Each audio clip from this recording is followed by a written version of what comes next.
नागपूर्ण किचनमध्ये तुमचं स्वागत आहे। आज आपण बनवणार आहेत सुटसुटीत असा नारळी भात। हा बघा किती असा सुटसुटीत होतो, अगदी दाणा वेगळा होतो।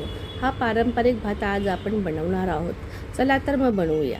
आपण आता येथे नारळी भात बनवणार आहोत। तर नारळी भातासाठी मी तूप घेतलेलं आहे। हे कढई तापत ठेवून त्याच्यामध्ये मी 2 चम्मच तूप टाकते। त्याच्यामध्ये आपल्याला तूप गरम झालं की आपल्याला त्यामध्ये बदाम काजू भाजून घ्यायचे आहेत आणि नंतर ते काढून घ्यायचे। नंतर किसमिस टाकायचे आहेत। किसमिस हे चांगले एकदम फुटतात आणि ते सुद्धा आपल्याला काढून घ्यायचे आहे। नंतर त्याच्यामध्ये वेलची टाकायची। वेलची चांगली थोडीशी गरम झाली की आपल्याला त्यामध्ये तांदूळ टाकायचा आहे। हा 1 वाटी तांदूळ मी घेतलेला आहे। हा 1 वाटी तांदूळ मी 2 तास भिजत ठेवला आणि नंतर पाण्याने मिसळून घेतलेला आहे। आता आपल्या तुपामध्ये चांगलं फ्राय करून घ्यायचं आणि मग नंतर त्याच्यामध्ये आपल्याला 1 वाटीला 2 वाट्या पाणी गरम करायचं आणि ते पाणी आपल्याला याच्या तांदळामध्ये टाकून घ्यायचं। पाणी टाकल्या लगेच त्याच्यावरती झाकण ठेवायचं, कारण त्याच्यामध्ये वाफ सोडल्याने भात चांगला फडफडीत होतो। आपल्याला झाकण ठेवून घ्यायचं आहे।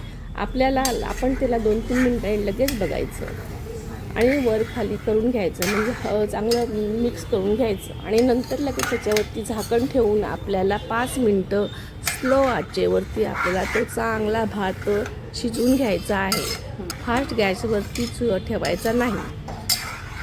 फास्ट गॅसवरती ठेवला तो खालून लागण्याची शक्यता असते, त्यामुळे आपल्याला स्लो गॅसवरती 5 मिनटं करायचं। बघा किती छान फडफडीत झालेला आहे भात। मी याच्यामध्ये पंख्याखाली 10 मिनटं ठेवला होता। आता आपण त्याच्यामध्ये कढईमध्ये तूप टाकूया 2 चमचे आणि मग त्यामध्ये आपल्याला गुळाचा किस टाकायचा आहे। आता मी एक वाटी तांदळाला 1 वाटी गूळ घेतलेला। 1 वाटी तांदळाला 1 वाटी गूळ घ्यायचा आणि मग चांगला मेल्ट करून घ्यायचा। आपल्याला त्याचा पाक नाही करायचं आहे, त्याचं मेल्ट करायचं आहे। आणि त्याच्यामध्ये आता आपल्याला 1 वाटी खोबऱ्याचा किस टाकून मिक्स करून घ्यायचं। आता त्याच्यामध्ये खोबऱ्याचा किस आणि गूळ चांगला मिक्स झाला की आपल्याला त्याच्यामध्ये तांदूळ टाकून थोडा तांदूळ टाकून मिक्स करायचं आहे।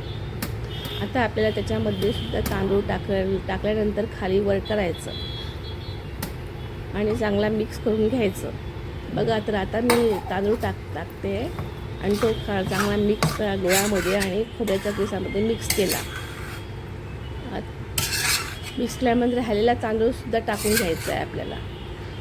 आता त्याच्यामध्ये आपल्याला केसर टाकायचे।